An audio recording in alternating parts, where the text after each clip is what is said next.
Hello students, मैं doctor Anupreeta Mishra. आप Anupreeta Mishra electrical engineering के चैनल पर alternating current to RLC series circuit पढ़ने जा रहे हैं। इससे पहले मैंने इंडिविजुअल कंपोनेंट्स लिए थे रेजिस्टेंस का, purely resistive, purely inductive, purely capacitive, फिर आरएल, फिर आरसी, ऐसे करते हुए आज मैं आपको पढ़ाने जा रही हूँ सीरीज आरएलसी सर्किट। इसको एसी देने पर क्या फेजर डायग्राम होगा, करंट कैसा फ्लो होगा, करंट का बिहेवियर क्या होगा with respect to voltage, power factor कैसा होगा, ये सारी चीज़ें हम पढ़ने जा रहे हैं। यहाँ पर आर एल और सी तीनों को सीरीज में लिया है और एक एसी सप्लाई मैंने दिया है वोल्टेज सोर्स। सो उसका जो इंस्टेंटेनियस वैल्यू स्मॉल वी, जिसको मैं V M sine omega T से रिप्रेजेंट कर रही हूँ, और इसी का equivalent R M S value V capital ये है। जैसे ही स्विच क्लोज करते हैं, सर्किट ऑन करते हैं, तो करंट आई बहने लगता है, इंस्टेंटेनियस करंट, और यहाँ पर कैपिटल आई से शो कर रही हूँ, मतलब मैं आरएमएस वैल्यू करंट की शो कर रही हूँ। रेजिस्टेंस के अक्रॉस का आरएमएस वोल्टेज वी आर है, इंडक्टर के अक्रॉस का आरएमएस वोल्टेज वी एल है, और कैपेसिटर के अक्रॉस का आरएमएस वोल्टेज जो है वो वी सी है। सबके ऊपर फेजर्स के लिए बार लगा दिया है मैंने। आर को हम ओम्स में लेते हैं, एल को हेनरी में, सी को फेराड्स में, इस तरीके से।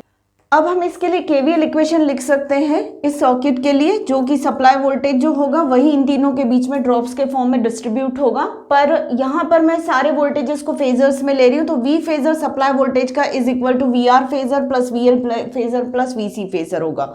ये तो उनके फेजर नोटेशंस हमने डाल दिए यहाँ पे। पर अगर इनको मैं मैग्नीट्यूड वाइज शो करूँ तो वी आर को मैं वी आर मैग्नीट्यूड और एंगल 0 ऐसा ले सकती हूँ, क्योंकि ये रेफरेंस के साथ 0 डिग्री का एंगल बना रहा है। आगे हमको ये चीज़ पता चलेगी।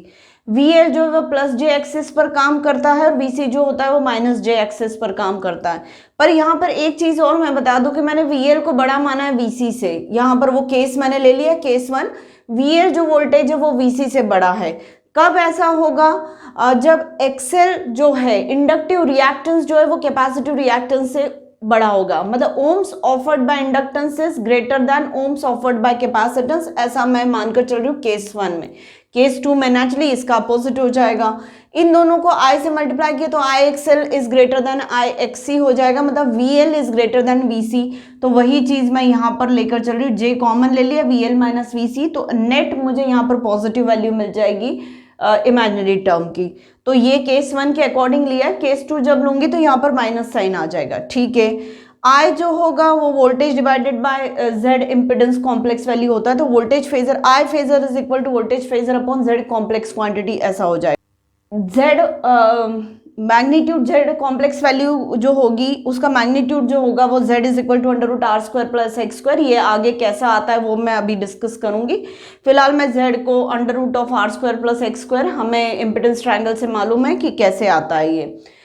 अब केस 1 के अकॉर्डिंग एक्सएल ग्रेटर देन एक्ससी, मतलब वीएल ग्रेटर देन वीसी है। तो चलिए मैं फेजर डायग्राम ड्रॉ कर लेती हूँ इस पर्टिकुलर सर्किट के लिए, इन सारे वोल्टेजेस को और करंट्स को लेके। चारों कंपोनेंट्स में करंट जो है वो कॉमन है, तो करंट को मैंने रेफरेंस फेजर ले लिया। तो करंट के साथ वी आर सेम फेज में होगा, क्योंकि रेजिस्टेंस से बहने वाला करंट रेजिस्टेंस के अक्रॉस के वोल्टेज के साथ सेम फेज में रहता है।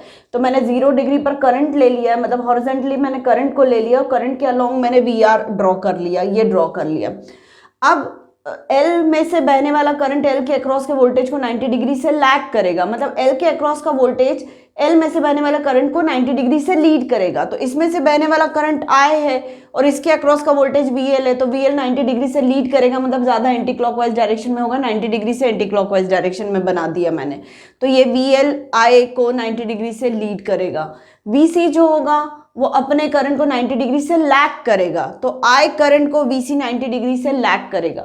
अब जैसा मैंने केस 1 कंसिडर किया कि वीएल को मैं ग्रेटर देन वीसी लेकर चल रही हूँ, तो वीएल की लेंथ बड़ी है वीसी से, तो नेचुरली इन दोनों का जो सब्ट्रैक्शन होगा, अलजेब्रिक सम होगा, वो मुझे प्लस जे एक्सिस पर मिलेगा और वो होगा वीएल माइनस वीसी।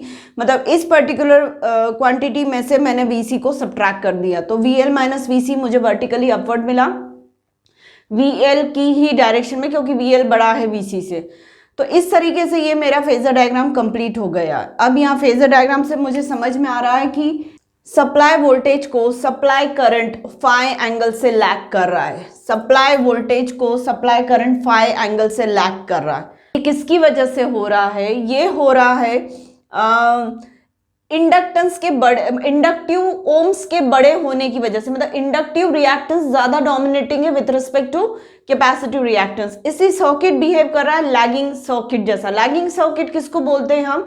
जब करंट लैग करता है वोल्टेज को तब हम लैगिंग बोलते हैं, और जब करंट लीड करता है वोल्टेज को तो हम लीडिंग सर्किट बोलते हैं, या leading power factor, lagging power factor. तो ये सर्किट कैसा है? ये सर्किट है लैगिंग पावर फैक्टर का, क्योंकि एक्सएल ग्रेटर है एक्सी से। तो यहां मैं कह सकती हूं कि ये पर्टिकुलर होने की वजह से पावर फैक्टर कैसा है? Lagging power factor. Power factor को पीएफ से भी इंडिकेट किया जाता है, और पावर फैक्टर कितना होता है? cos phi.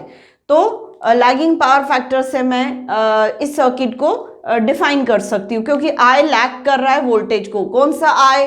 सप्लाई से निकलने वाला करंट सप्लाई वोल्टेज को फाई एंगल से लैग कर रहा है, इसलिए ये सर्किट कैसा है? लैगिंग पावर फैक्टर वाला सर्किट है। क्यों? क्योंकि इंडक्टेंस बड़ा है इंडक्टिव रिएक्टेंस बड़ा है कैपेसिटिव रिएक्टेंस से।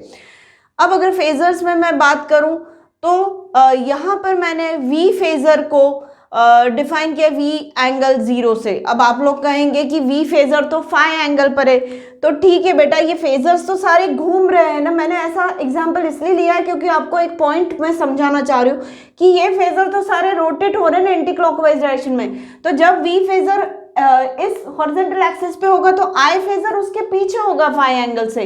तो मैं रेफरेंस इसको वी को बोल दूं 0 डिग्री पे, तो आई को मैं इंडिकेट कर दूंगी -5 से। मतलब आई फेजर कितने एंगल पे रहेगा? -5 एंगल पे रहेगा। चलिए मैं उसे को बना के बताती हूँ। ये मेरा वी फेजर अगर ऐसा हो गया तो आई फेजर यहाँ होगा, आई फेजर यहाँ होगा, तो इसी के अलॉन्ग मुझे क्या मिल जाएगा? वी आर यहीं मिल जाएगा, और वी एल माइनस वी सी मुझे कहाँ मिलेगा? यहाँ पे। ये 90 डिग्री का एंगल होगा। तब इस केस में वी फेजर कितने एंगल पे? 0 डिग्री पे है, और आई फेजर कितने पे है? -5 एंगल पे। तो इस पर्टिकुलर फेजर डायग्राम को देखते हुए मैं इस पर्टिकुलर फेजर को देखते हुए मैं वी को वी प्लस 5 बोलूं, और आई को मैं आई 0 डिग्री बोलूं, चलेगा। या फिर v को मैं 0 कर दूं यहाँ पे, और i को मैं -5 कर दूं, तब भी चलेगा। तो इस तरीके से हम फेजर अपने आप में पूरे टाइम एंटी क्लॉकवाइज डायरेक्शन में रोटेट हो रहे, तो v जो होगा वो हमेशा i से फाई एंगल आगे ही रहेगा, या i जो होगा वो पूरे टाइम फाई एंगल से पीछे रहेगा। तो v का 0 डिग्री पर अगर मैं शो कर रही हूँ v को, तो i जो होगा वो -5 पे हो जाएगा, और अगर v को मैं +5 पे शो कर रही हूँ तो i 0 डिग्री पर हो जाएगा। इस तरीके से हम ले सकते हैं, कोई फर्क नहीं पड़ता। अब इसको देखकर समझ में आ रहा है, हाँ मैं v को 0 और इसलिए ले रही हूँ क्योंकि यहाँ पर मैंने Vm sin ओमेगा t लिया। यहाँ पे जो फेजर डिफरेंस वाला एंगल था ना, इसको मैं 0 डिग्री लेकर चल रही हूँ, इसलिए मुझे इंटेंशनली v के साथ एंगल 0 लेना पड़ा। मेरी बात समझ रहे हैं आप लोग? यहाँ पर ओमेगा टी प्लस फाई नहीं लिया था मैंने यहाँ पर ओमेगा टी प्लस 0 डिग्री लिया, तो इसलिए मुझे इसको इस इंस्टेंटेनियस वोल्टेज के एक्सप्रेशन को देखते हुए मुझे वी फेजर को 0 डिग्री के साथ लेना पड़ रहा है। ये हो गया। अब इसको देखते हुए मैं आई का instantaneous expression I am sine omega T -5 ऐसा डिफाइन कर सकती हूँ। मतलब वोल्टेज का जो इंस्टेंटेनियस एक्सप्रेशन है ओमेगा टी, उससे फाई एंगल पीछे करंट है, तो करंट में जो साइन ओमेगा टी वाली टर्म बनेगी वो साइन ओमेगा टी -5 की बनेगी। तो ये मेरा करंट की इंस्टेंटेनियस वैल्यू हो जाएगी। उम्मीद है आप लोगों को सारी चीजें समझ में आ रही होंगी। अब वोल्टेज ट्रायंगल कौन सा हो गया बेटा? ये वाला वोल्टेज ट्रायंगल हो गया। ये वाली साइड कौन सी हो गई? VL minus VC। ये VR है, ये V है, तो VR, VL माइनस VC और V, और ये एंगल कितना है? फाई। तो यहां पर मैं VR को कैसे डिफाइन कर सकती हूँ? V cos फाई से, और इसको मैं डिफाइन कर सकती हूँ V sin फाई से। इस तरीके से भी हम इसको डिफाइन कर सकते हैं। VL माइनस VC को V sin फाई से डिफाइन कर सकते हो। इसका sin phi component VL minus VC और इसका cos फाई कॉम्पोनेंट VR है। इस तरीके से इम्पिडेंस ट्रायंगल, मतलब इन तीनों क्वांटिटीज को अगर मैं X से आई से, नॉट एक्स से, आई से अगर मैं डिवाइड कर देती हूँ, V upon I, V R upon I, V L minus V C upon I कर देंगे तो हमारे पास कौन कौन सी क्वांटिटीज आ जाएंगी, इम्पिडेंसेस की क्वांटिटीज आ जाएंगी, तीनों ओम्स में आ जाएंगे, R ohms, XL minus XC ohms और जेड ओम्स, ऐसा आ जाएगा। तो यहाँ पर भी अगर मैं आर को डिफाइन करने जाऊँ तो जेड कॉस फाई हो जाएगा, और एक्सएल माइनस एक्सी मतलब एक्स को डिफाइन करने जाऊँ, एक्सएल माइनस एक्सी को डिफाइन करने जाऊँ तो वो हो जाएगा जेड साइन फाई। इस तरीके से ये हो सकता है।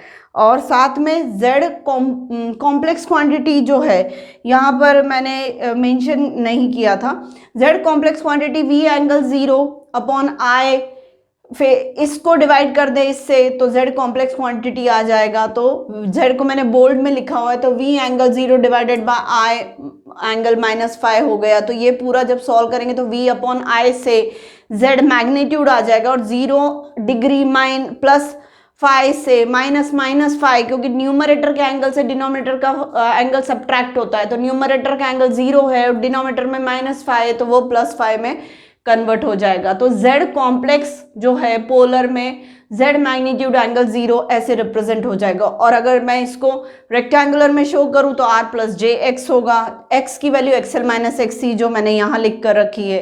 इस तरीके से आप तरह तरह से एक्सप्रेशंस को मैनेज कर सकते हैं जहां जैसी नीड हो। पावर ट्रायंगल, इस वाले ट्रायंगल को अगर i से मल्टीप्लाई किया तो आई वी मतलब s हो गया, ऐसा i इंटू वी एस हो गया, p जो होगा वो वी आर इंटू आई होगा, और q जो होगा वो V L minus V I into V L minus V C ऐसी टर्म हो जाएगी। और या फिर इस वाले ट्रायंगल में आई स्क्वायर का मल्टीप्लाई कर दे तब भी हम पावर ट्रायंगल पे पहुंच जाएंगे, मतलब Z I square XL minus X C I square, और इसको x बोल रही है तो आई स्क्वायर एक्स हो जाएगा, और r इंटू आई स्क्वायर। तो ये एक्टिव पावर है, ये रिएक्टिव पावर है और ये एपरेंट पावर है। तीन टाइप की पावर्स होती है एसी सर्किट्स में, आप लोग प्रैक्टिकल भी परफॉर्म करते हैं फर्स्ट ईयर में, एक्टिव पावर, रिएक्टिव पावर और एपरेंट पावर फाइंड आउट करने के लिए किसी भी एसी सर्किट में। S जो है वो रियल पार्ट P है उसका, इमेजिनरी पार्ट Q है तो P प्लस जे क्यू इसका रेक्टेंगुलर रिप्रेजेंटेशन हो गया। P is equal to S cos phi हो गया और Q is equal to S sine phi हो गया। ऐसा भी ये एंगल तो फाई ही है। S को मैं अगर मैग्नीट्यूड वाइज देखूँ तो under root P square plus Q square इसका मैग्नीट्यूड होगा S कॉम्प्लेक्स क्वांटिटी का, और एंगल अगर मैं बताने जाऊँ तो tan inverse Q upon P ऐसे हम डिफाइन कर सकते हैं पोलर में। तो इस तरीके से ये सारी चीज़ें तरह तरह से हम रिप्रेजेंट कर सकते हैं, पर फेजर डायग्राम पहला जो हम ड्रॉ करते हैं वो बेसिक कॉन्सेप्ट के साथ ही ड्रॉ करते हैं। अब ऐसा भी हो सकता है केस 2 कि एक्सएल बड़ा छोटा है एक्सी से तो ये अपोजिट हो जाएगा, और पावर फैक्टर कैसा हो जाएगा इस केस में, लीडिंग। इस केस में पावर फैक्टर लीडिंग हो जाएगा, और जो फेजर डायग्राम बनेगा वो अपोजिट फेजर डायग्राम बनेगा। वीसी बड़ा हो जाएगा, वोल्टेज ट्रायंगल में भी चेंज आएगा, इंपेडेंस ट्रायंगल में भी चेंज आएगा, पावर ट्रायंगल में भी चेंज आएगा। तो कैसा बनेगा ये, आई उसी के along V R, V L छोटा है और वी सी बड़ा है, तो नेचुरली ये जो होगा वो V C minus V L, तो जो नेट वोल्टेज होगा वो आपको इसके अलोंग मिलेगा। ये आई है वी। अब वोल्टेज कैसा मिल रहा है, फाई एंगल से लैग कर रहा है। वोल्टेज कैसा मिल रहा है, फाई एंगल से लैग कर रहा है। तो अब यहाँ पर वोल्टेज का जो भी एक्सप्रेशन मेरा है, अगर मैं ओमेगा टी यहाँ पर plus 0 degree, omega T plus 0 degree है, तो यहाँ पे वोल्टेज को मैं V एंगल 0 से ही रिप्रेजेंट करूंगी, और करंट लीड कर रहा है तो मैं करंट को प्लस फाई से रिप्रेजेंट कर दूंगी। तो वोल्टेज फेजर अगर मेरा V एंगल 0 से रिप्रेजेंट हो रहा है तो करंट उससे 5 डिग्री आगे, तो 0 प्लस फाई करके I जो एक्सप्रेशन होगा वो I एंगल फाई हो जाएगा, और ये लीडिंग पावर फैक्टर होने की वजह से यहाँ पे प्लस आई आ रहा है। अब नेचुरली आई का जो इंस्टेंटेनियस एक्सप्रेशन होगा उसमें I am sine omega T plus five हो जाएगा। और वोल्टेज ट्रायंगल कैसा बनेगा, वी, फिर ये हो जाएगा V C minus V L, ये वी आर और ये वी हो जाएगा, और ये एंगल फाइव हो जाएगा। इम्पिडेंस ट्रायंगल भी अपना ऐसा हो जाएगा, ये एंगल फाई हो जाएगा, ये जेड हो जाएगा, ये एक्स सी माइनस एक्स एल हो जाएगा, और ये R हो जाएगा, ये XC है, ये XL है, इस तरीके से ये सारे चेंजेस हो जाएंगे। और ये C, और आप इसको ऐसे भी कर सकते हैं, -J में ट्रांसफॉर्म हो जाएगा, -J XC -XL ऐसा हो जाएगा ये, +5 -5 ये चेंजेस आ जाएंगे। V angle 0 divided by I angle 5, तो ये Z एंगल -5 हो जाएगा, R -JX हो जाएगा, R -JXC -XL हो जाएगा, R की वैल्यू Z cos phi ले लीजिए, और XC -XL equal to X की वैल्यू Z sin phi, इस तरीके से ये पूरा चीज़ें आएंगी। ऐसी पावर ट्राइंगल जो होगा वो ये P है, ये Q है, और ये S है, ये phi है, तो ये हो जाएगा माइनस, नेचुरली ये भी पूरा माइनस में जाएगा, यहाँ भी बेटा माइनस आएगा, sine of -5 minus Z sin phi होगा, तो ये -Z sin phi -S sin phi, और यहाँ पर भी माइनस आएगा, तो नेचुरली आप इसको -5 लिख सकते हो, -5 लिख सकते हो। इस तरीके से ये सारी चीज़ें आपकी चेंज हो जाएंगी। तो मतलब मुझे सीरीज RLC सर्किट में क्या हो सकता है, XC बड़ा हो सकता है, XC बड़ा हो सकता है XL से, जो केस 2 मैंने डिस्कस किया, या XL बड़ा हो सकता है XC से, जो मैंने केस 1 डिस्कस किया। तो उसके हिसाब से लीडिंग पावर फैक्टर या लैगिंग पावर फैक्टर का सर्किट बनेगा। पर ये तो आपको समझ में आ रहा है कि इंडक्टिव रिएक्टेंस, कैपेसिटिव रिएक्टेंस दोनों एक दूसरे के अपोजिट होते हैं। मतलब जो ओम्स ऑफर हो रहा है करंट के रास्ते में, जो रुकावट ऑफर हो रही है L और C की वजह से, वो दोनों अपोजिट डायरेक्शन की होती, मतलब दोनों एक दूसरे को कंपनसेट कर रही होती, दोनों एक दूसरे को काट रहे होते। तो क्या कभी कोई ऐसी सिचुएशन आ सकती है जब XL इक्वल टू XC हो जाए, दोनों एक दूसरे को कंपनसेट करके जीरो कर दे, और जैसे ही XC इक्वल टू XC हो जाए, XL इक्वल टू XC हो जाएगा, तो ये क्वांटिटीज पूरी की पूरी जीरो हो जाएंगी, और वो केस कहलाती है रेजोनेंस। तब वर्टिकल ये वाले कंपोनेंट होंगे ही नहीं, ना तो Q एग्जिस्ट करेगा, ना VC माइनस VL एग्जिस्ट करेगा, ना XC माइनस XL एग्जिस्ट करेगा, सिर्फ और सिर्फ हॉरिजॉन्टल कंपोनेंट R, VR और P एक्टिव पावर ऐसा ही एग्जिस्ट करेगा। मतलब सर्किट में L और C होते हुए भी दोनों एक दूसरे के असर को खत्म कर देते हैं, सबट्रैक्टिव मैनर में होने की वजह से दोनों एक दूसरे को काट देते हैं, और सर्किट बिहेव करता है प्योरली रेजिस्टिव सर्किट का, और वो केस कहलाती रेजोनेंस की, जो कि मैं अगले अपने वीडियो में डिस्कस करूंगी। तो उम्मीद है आपको आज का पूरा सीरीज RLC सर्किट का एक्सप्लेनेशन केस 1 केस 2 के साथ समझ में आया होगा। तो प्लीज़ मेरे आज के वीडियो को लाइक कर दीजिए, मेरे चैनल को सब्सक्राइब करिए, और मेरे वीडियो से ज़्यादा से ज़्यादा फ़ायदा उठाइए। Thank you.